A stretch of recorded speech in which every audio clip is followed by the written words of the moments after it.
All right. Hello and welcome. I'm Otis Landerholm. I'm the founding attorney here at Landerholm Immigration A.P.C., where we fight for your American dream. And thank you so much for being with me today on another one of our free calls for clients during this pandemic.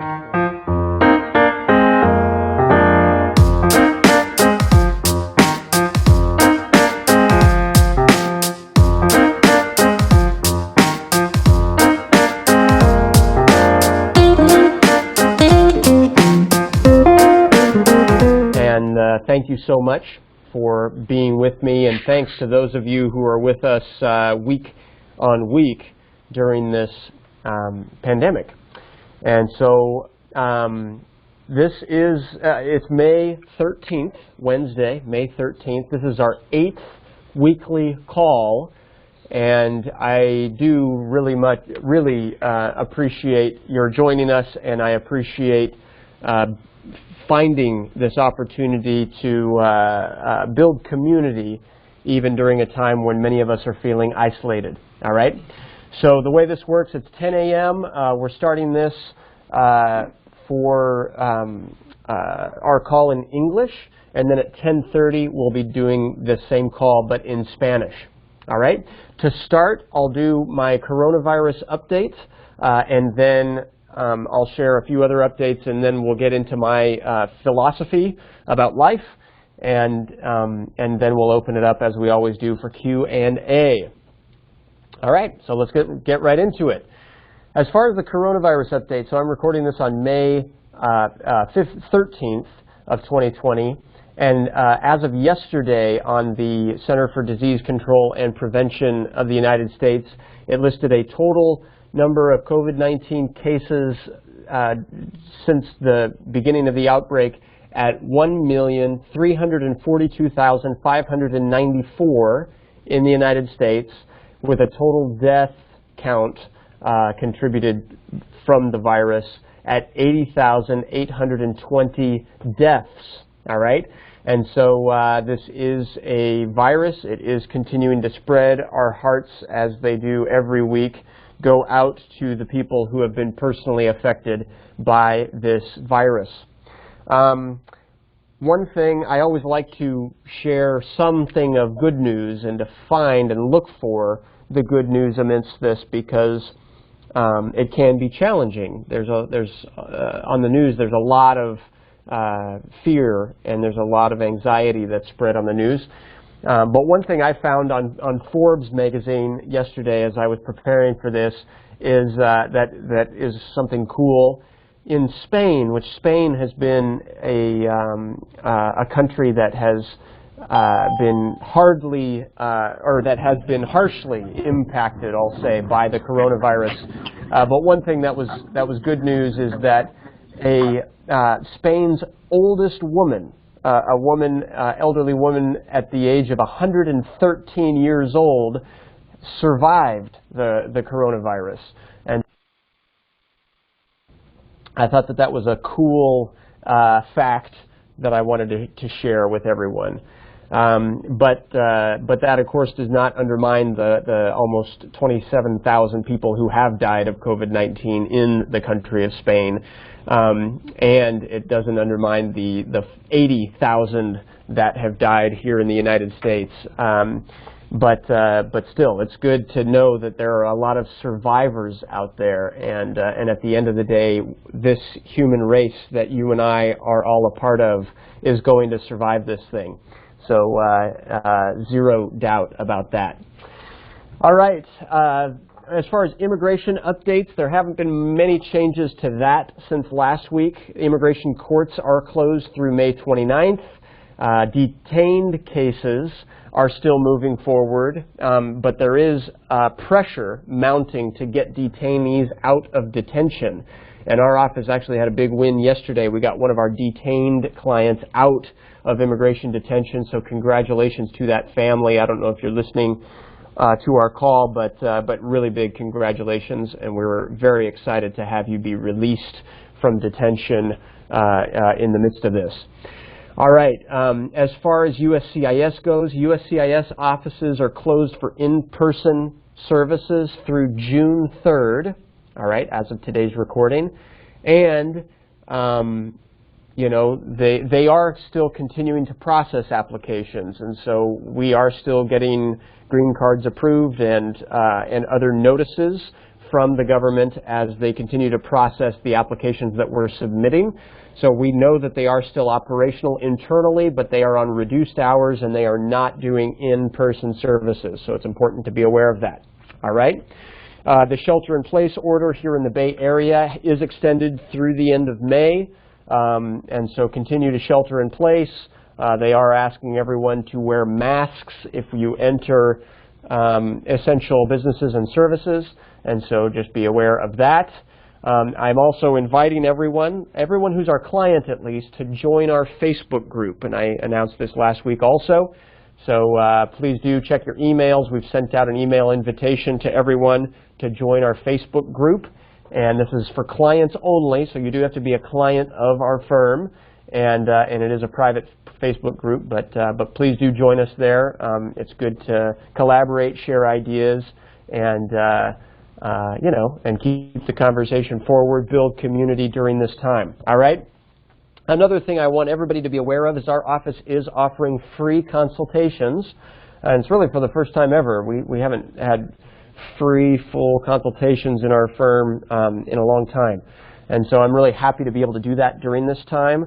So if you or your family, or if you know someone who could benefit from a free consultation, please let them know and have them give us a call during the month of May. Those consultations are not with me, all right? They're with a member of our team, and but we are able to provide really outstanding consultations during this time for free. And so please do take advantage of that. All right, that's all I wanted to say for my update. And now I'm going to shift gears and I'm going to talk about my theme today. And my theme is it's really 6 tips, all right? 6 tips that I have to never get deported, all right? That you can implement now, even during the COVID-19 pandemic, all right? And so obviously our firm is dedicated to fighting for immigrants who are facing deportation, all right, which means, you know, that can mean a lot of different things, right? People who are facing deportation, maybe they have run out of their immigration status and are still in the United States and are looking to fix that situation, or maybe they're actually in immigration court. But regardless of the situation, I want to just give 6 tips that I have that at the end of the day, I really do think can help make a difference to winning an immigration court case or winning a deportation case, all right, in the long run, all right? And so I'll go through those now, and let's just go through it one at a time. These tips are not what you're going to hear from most immigration lawyers throughout the United States, all right? The first one is, the rest of the 5 are not. So the first one, which is maybe the most common of them, is really to avoid doing what I'll call, quote unquote, bad stuff. All right. So don't commit a crime. Don't commit immigration fraud. Don't say that you're a U.S. citizen when you're not. Don't use or possess drugs or any illegal controlled substances. Don't help anyone cross the border into the U.S. without permission. Don't violate immigration laws, all right? Those are sort of like the basics. Any immigration lawyer will say that. We actually have a booklet that I'm holding up here, if you can see us on video, of the 12 things that all immigrants should avoid in the United States. We've done a monthly seminar on that topic. Feel free to check that out. We have it on YouTube. We can post it to our group on Facebook as well. But basically, the first of what I'm saying is the things to avoid. You know, don't do all of that stuff that we might call the quote-unquote bad stuff. That's bad, not in a moral sense, but bad in terms of immigration laws, all right? So, all right, so that's the first thing. That's kind of the easy one, all right? The second tip that I have, and this is now we're starting the tips that I have that have nothing to do with immigration law, but do have everything to do with how you can convince or show a judge and how you can convince or show to an immigration officer that you are the type of human being, right, that they should want to approve your case. All right? And so this is more of like it's almost a psychological, like you're playing to the immigration judges or the immigration officers' psychology to make them want to help you. And the way to do that, my second tip here of the 6 tips to never be deported, my second tip is during this time, look to help another person. I'll say that again. The second tip is help someone else. All right? Now here's the thing. Imagine years in the future, all right, immigration laws have changed, or years in the future you're in immigration court, all right, and someone is going to be a witness in your case, and they're going to be telling an immigration judge this story of back during the coronavirus, you helped them in a seriously generous way. You contributed to them in a seriously generous way, and they're never going to forget it, all right? And they feel grateful to have you around, and they feel grateful that you contributed to them in that way, all right? And so imagine that person saying that in immigration court in your case, and it's like that makes a difference. And the immigration judge and the immigration officers will hear that person, and they'll be like, wow, you know, that's actually a person that we want to keep, you know, we want to not deport, all right? So the second tip is help another, and I mean really help them in a way, like look for people that you can contribute to and help in a above average, generous way. All right. My third tip is find a way during this time to educate yourself as much as possible. The more we see immigration laws changing, all right, and the more we see the public charge regulations that went into effect just this year, February 24th of this year, we're seeing the trend is that immigration laws are benefiting those who have marketable skills, all right? And so, you know, regardless of how much actual schooling you have, that's irrelevant, all right? We each come to this from a different baseline. But my advice and my recommendation is to challenge ourselves to learn one new thing every day, all right? Challenge ourselves to improve ourselves, all right? Learn, for example, you might learn a new word every day. Even if English isn't your best language, heck, learn a new word in your own language, all right? Even for myself, you know, language is something that we can always be improving, all right? And so, you know, challenge yourself to learn a new word every day. Challenge yourself to learn a new skill every day. Challenge yourself to put something, to constantly be looking to educate yourself and those around you a little bit more every day, all right? And I promise you that will make an impact, and it will make a positive impact. All right, tip number 4 now in our 6-tip series. Tip number 4 is to grow your family unity. One thing that has been true since the initial passing of the Immigration Nationality Act, all right, is that the benefits for waivers, the benefits for what we call cancellation of removal in court, all right, many of them depend on showing your family unity. There is a soft spot in the heart of immigration judges. There is a soft spot in the heart of immigration laws that goes to the family, all right? And so find a way during this time to be closer and more united with your family and really value your family unity. Even if you don't have any kids, even if you're not married, all right? Reach out to your brothers and sisters. Reach out to your aunts and uncles. Reach out to your cousins. Be a positive contribution to your family, because family ties is one of the things that always comes up as a discretionary factor in any immigration case. All right?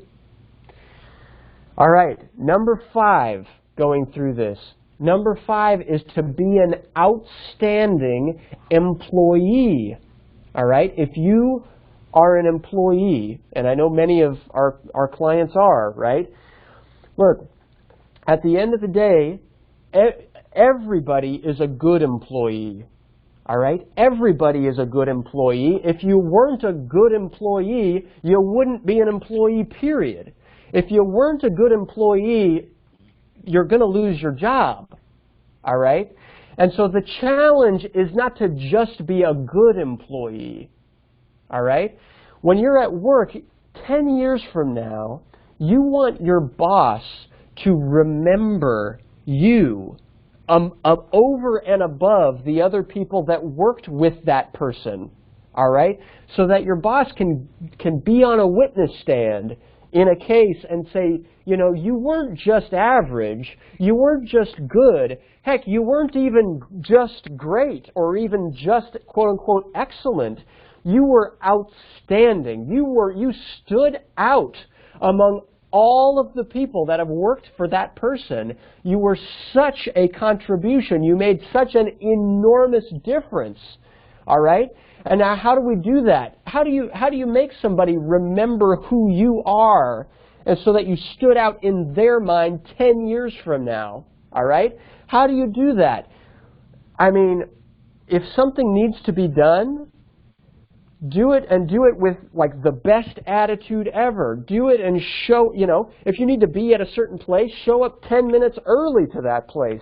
If you need to be, you know, like really think about every possible way to step it up, and to think about trying to always add more value to your employer and to your employer's mission. All right? Figure out what really makes your employer tick and why they even started that business to begin with, and help that person achieve what they're out to achieve in their lives. All right? If you can do that, you can be truly outstanding. And those are the people that an employer will be happy to write a letter to an immigration judge about, or show up to court and testify on your behalf and say, hey, look, judge, this is the type of person that we need here. All right? This is like such an enormous contribution to our society and to our businesses and to our economy. All right? All right. That's my tip number 5. Tip number 6, and this kind of goes in all of these. All right? My tip number 6 that we all have control over, and it does not matter who we are, and it does not matter what happened to us in our childhood, doesn't matter who our parents were, doesn't matter our economics. All right? Tip number 6, which is my final tip, is have an amazingly positive attitude. All right? Take an assessment of what our attitude is towards life, towards others. All right? And what can we do to have an amazingly positive, almost like a contagiously positive attitude, right? Where other people, when we have a positive attitude towards life and towards others, including immigration officers, who, yes, are human beings, despite what sometimes they act like, and yes, even immigration judges are human beings, despite sometimes how they act, all right? When we have a positive attitude towards others, when we have a positive attitude towards life, it has the effect on other people of having a more positive attitude towards us.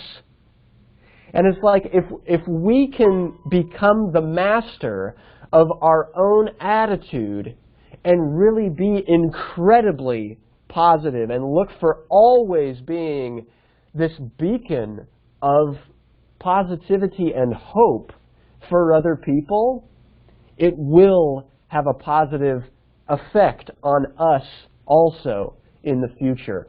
All right? And so those are them. Those are my 6 tips. All right? I'm going to go through them again really fast. I know that this went relatively fast. But just to review them right now, tip number 1 is avoid all the bad stuff that all the immigration lawyers around the world will talk about. All right? Avoid crimes, avoid immigration fraud, avoid drugs, avoid helping others enter the United States in violation of immigration laws. Avoid all the things that we talk about to make a person, quote unquote, inadmissible into the United States. All right? Tip number 2, though, as I mentioned, is help someone else, contribute to others.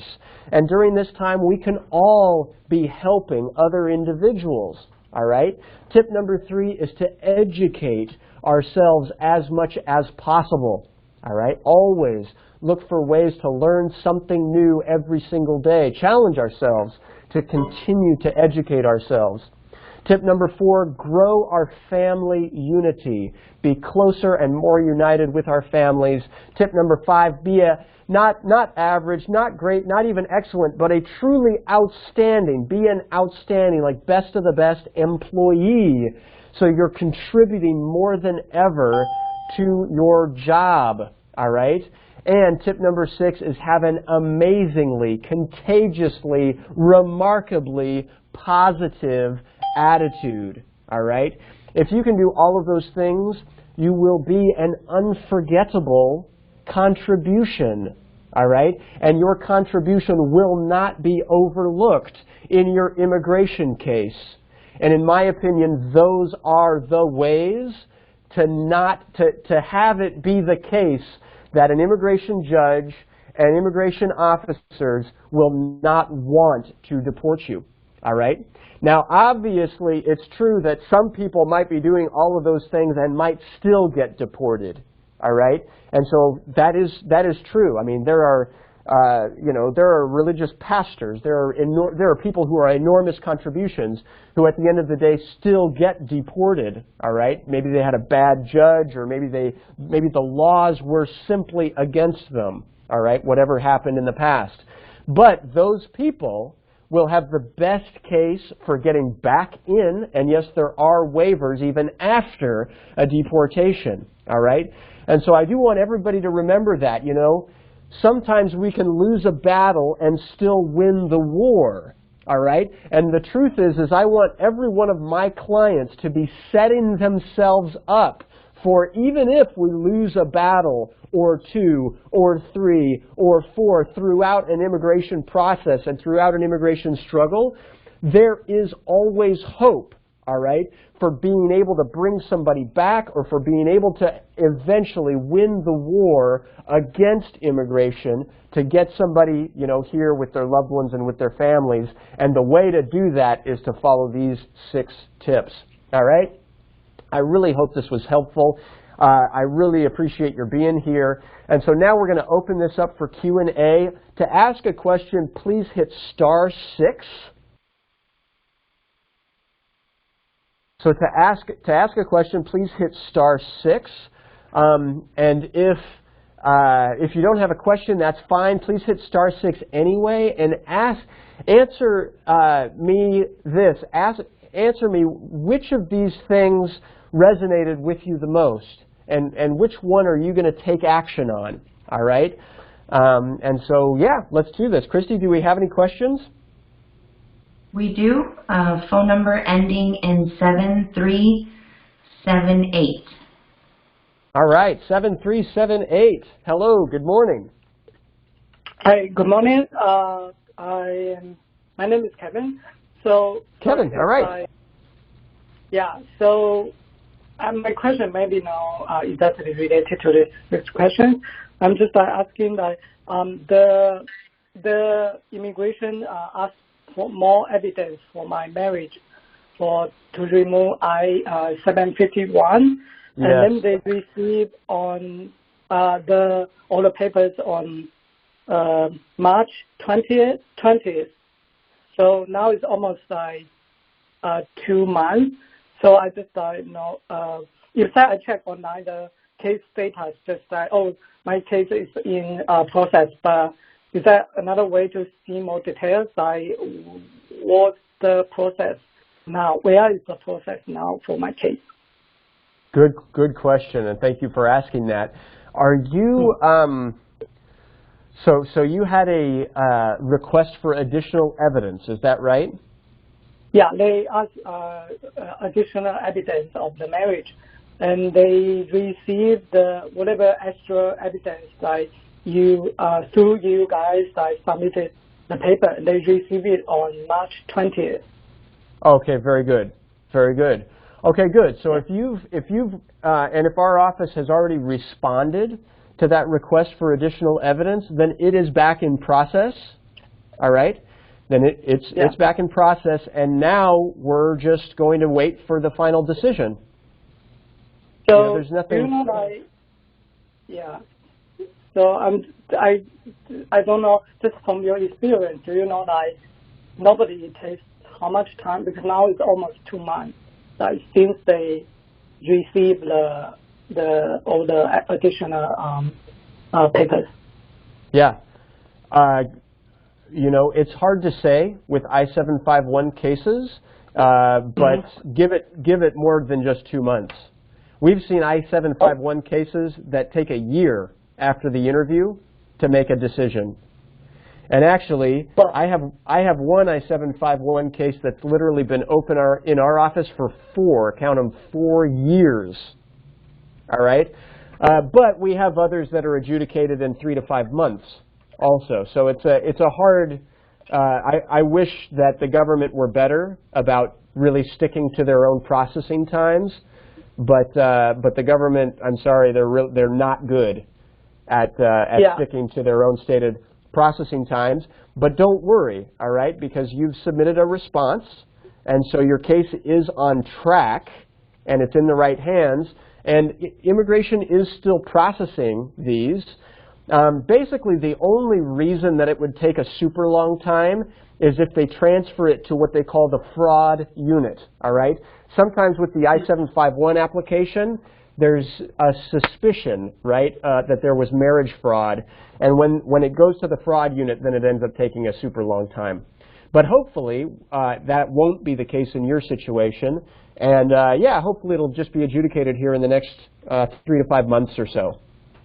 Yeah, because for me, how long time they do it, I just worry about one thing. This my green card is a conditional green card. We expired in August, and I'm just worried if let's say if the process time would extend later than August, which means my conditional green card will be expired. And then if it's expired, I worry that will affect, because I'm working, right? I have employee. I think I don't know, if maybe I need my green card to be valid so that I can keep working, and then another stuff. I mean, I can limit my travel. Yeah, I just can. Okay, fine. I just don't leave the U.S. We can help you with that. We can help you with that. Okay. So yeah, that's not a problem. There's a way to get a stamp in your passport that says that your I-751 is still pending, so that you can continue as a permanent resident. All right, don't worry about that. Okay. Yeah. Then that's good. Yeah. Thank you. Very good. Very good. Thank you so much for being with me here today. I do have to end our call because we are going to start our call in Spanish. But hey, thank you all so much for being with me. And if this call was useful, please share it with one other person, all right? And stay strong, stay positive. I'm very, very grateful for each of you. And have a great, great week. Join us again next Wednesday at same time at 10 a.m. and we'll see you then. Thank you all so much. I'm Otis Landerholm Immigration A.P.C., where we fight for your American dream. All right, thank you. Good luck out there.